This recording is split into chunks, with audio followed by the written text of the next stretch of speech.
ಮಾಜಿ ಸಚಿವ H D Revanna ಕುಟುಂಬ ಸಂಕಷ್ಟದಲ್ಲಿದೆ. ಇಬ್ಬರೂ ಮಕ್ಕಳು ಜೈಲು ಸೇರಿದ್ದಾರೆ.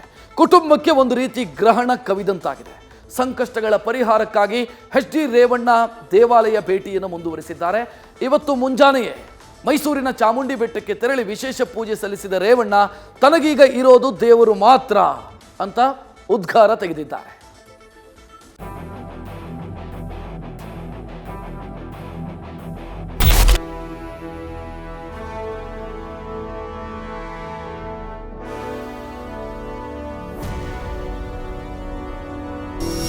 ಇದು ಸಂಕಷ್ಟ ಕಾಲ. ಇದು ರಾಜಕೀಯ ಭೀಷ್ಮ ದೇವೇಗೌಡರ ಕುಟುಂಬಕ್ಕೆ ಅಂಟಿರುವ ಕಳಂಕಗಳ ಮಸಿ. ಇಬ್ಬರು ಮೊಮ್ಮಕ್ಕಳು ಜೈಲು ಸೇರಿದ್ದಾರೆ. ಒಬ್ಬ ಮಗ ಜೈಲಿಗೆ ಹೋಗಿ ಜಾಮೀನಿನ ಮೇಲಿದ್ದಾನೆ. ಸೊಸೆ ಜೈಲಿಗೆ ಹೋಗುವುದನ್ನ ಸ್ವಲ್ಪದರಲ್ಲೇ ತಪ್ಪಿಸಿಕೊಂಡಿದ್ದಾರೆ. ಎಚ್ ಡಿ ರೇವಣ್ಣ ಇಡೀ ಕುಟುಂಬವೇ ಸಂಕಷ್ಟದಲ್ಲಿದೆ. ಸಂಕಟ ಬಂದಾಗ ದೇವರ ಮೊರೆ ಹೋಗಿದೆ.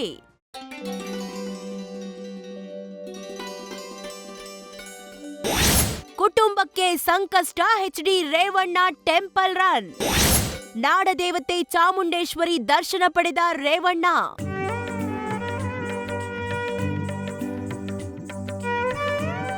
ಇಡೀ ಕುಟುಂಬಕ್ಕೆ ಎದುರಾಗಿರುವ ಸಂಕಷ್ಟ ನಿವಾರಣೆಗೆ ಮಾಜಿ ಸಚಿವ ಎಚ್ ಡಿ ರೇವಣ್ಣ ದೇಗುಲ ದರ್ಶನ ಮುಂದುವರೆಸಿದ್ದಾರೆ.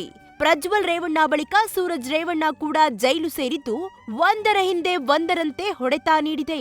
ನೆನೆ ಪತ್ನಿ ಭವಾನಿ ಪರಪ್ಪನ ಅಗ್ರಹಾರ ಜೈಲಿಗೆ ಹೋಗಿ ಮಕ್ಕಳನ್ನ ಭೇಟಿ ಮಾಡಿ ಬಂದಿದ್ರು. ಈ ಬೆನ್ನಲ್ಲೇ ಇವತ್ತು ಬೆಳ್ಳಂಬೆಳಗ್ಗೆಯೇ ಮೈಸೂರಿಗೆ ತೆರಳಿದ ಎಚ್ ಡಿ ರೇವಣ್ಣ ತಾಯಿ ಚಾಮುಂಡೇಶ್ವರಿಯ ದರ್ಶನ ಪಡೆದಿದ್ದಾರೆ. ಸಂಕಷ್ಟದಿಂದ ಪಾರು ಮಾಡುವಂತೆ ಪ್ರಾರ್ಥನೆ ಸಲ್ಲಿಸಿದ್ದಾರೆ.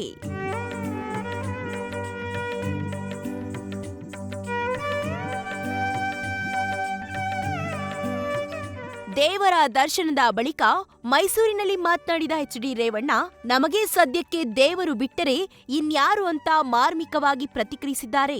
ನ್ಯಾಯಾಂಗ ವ್ಯವಸ್ಥೆ ಮೇಲೆ ಗೌರವ ಇದ್ದು ಪ್ರಕರಣ ನ್ಯಾಯಾಲಯದಲ್ಲಿರುವುದರಿಂದ ಹೆಚ್ಚಿಗೆ ಏನನ್ನು ಹೇಳಲಾರೆ ಎಂದಿದ್ದಾರೆ. ನನಗೆ ಜೀವನದಲ್ಲಿ ಎರಡೇ, ದೇವರು ಮತ್ತು ಜನ. ಅದರಿಂದ 25 ವರ್ಷ ಶಾಸಕನಾಗಿದ್ದೀನಿ. ಇದು 28ಕ್ಕೆ 30 ಆಯ್ತಿದೆ. ಇವತ್ತು ನನಗಿರೋದು ನ್ಯಾಯಾಲಯಕ್ಕೆ ಗೌರವ ಇದೆ. ನ್ಯಾಯಾಲಯದ ಬಗ್ಗೆ ನನಗೆ ಗೌರವ ಇದೆ. ದೇವ್ರ ಬಗ್ಗೆ ನಂಬಿಕೆ ಇದೆ. ನಾನು 25 ವರ್ಷದ ರಾಜಕಾರಣದಲ್ಲಿ ನಾನು ಯಾವ ರೀತಿ ನಡ್ಕೊಂಬಂದಿದ್ದೀನಿ. 25 ವರ್ಷ ಶಾಸಕನಾಗೂ ಕೆಲಸ ಮಾಡಿದ್ದೀನಿ. 40 ವರ್ಷ ನಮ್ಮ ತಂದೆ ಜೊತೆ ಕೆಲಸ ಮಾಡಿದ್ದೀನಿ.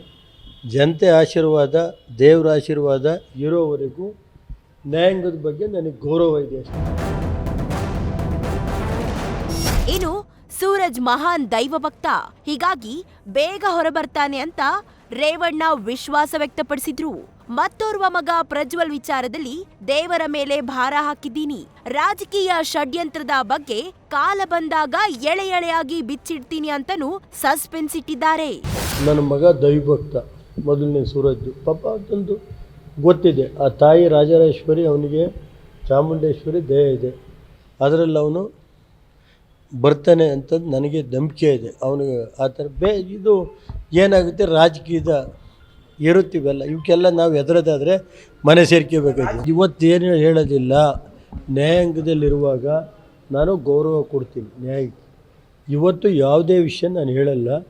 ಟೈಮ್ ಬಂದಾಗ ನಾನು ಅದನ್ನು ಯಾವ ರೀತಿ ನಡೆದಿದೆ ಏನು ಅನ್ನೋದ್ರ ಬಗ್ಗೆ ನಾನು ಅವತ್ತು ಹೇಳ್ತೀನಿ ಹೊರತು ನಾನು ಇವತ್ತು ಕೋರ್ಟಲ್ಲಿ ಕೇಸ್ ಇರುವಾಗ ನಾನು ಇದ್ರ ಬಗ್ಗೆ ಏನು ರಿಯಾಕ್ಟ್ ಮಾಡಲ್ಲ. ನಾನು ನ್ಯಾಯಾಂಗದ ಬಗ್ಗೆ ನನಗೆ ಗೌರವ ಇದೆ. ಪ್ರಜ್ವಲ್ದುವೆ ಈಗ ಅದ್ರ ಬಗ್ಗೆ ನಾನು ಕೋರ್ಟಲ್ಲಿರುವಾಗ ಅದೆಲ್ಲ ನಾನು ಹೇಳ್ತೀನಿ. ಆಫ್ಟರ್ ಇದೆಲ್ಲ ನನಗೆ ನ್ಯಾಯಾಲಯದ ಬಗ್ಗೆ ಗೌರವ ಇದೆ, ದೇವ್ರ ಬಗ್ಗೆ ಗೌರವ ಇದೆ. ಅದನ್ನು ಇವತ್ತು ಹೇಳೋ ಸೂಕ್ತ ಅಲ್ಲ ಅಂತ. ಒಟ್ಟಾರೆ ದಣಿವರಿಯದ ನಾಯಕ, ರಾಜಕೀಯ ಭೀಷ್ಮ, ಮಾಜಿ ಪ್ರಧಾನಿ ಎಚ್ ಡಿ ದೇವೇಗೌಡರು ಮೊಮ್ಮಕ್ಕಳ ಕಾರಣಕ್ಕೆ ನೋವುಣ್ಣುವಂತಾಗಿದೆ. ಎಚ್ ಡಿ ರೇವಣ್ಣ ಕುಟುಂಬ ಸಂಕಷ್ಟದಿಂದ ಪಾರಾಗಲು ಒಂದ್ ಕಡೆ ಕಾನೂನು ಹೋರಾಟ, ಮತ್ತೊಂದೆಡೆ ದೇವರ ಮೊರೆ ಹೋಗಿದೆ. ಎಲ್ಲಾ ಸಂಕಷ್ಟಗಳಿಂದ ಹೇಗೆ ಹೊರಬರ್ತಾರೆ ಅನ್ನೋದು ಕಾಲವೇ ಉತ್ತರಿಸಬೇಕಿದೆ. Ravi Pandavapura, news first, Mysuru.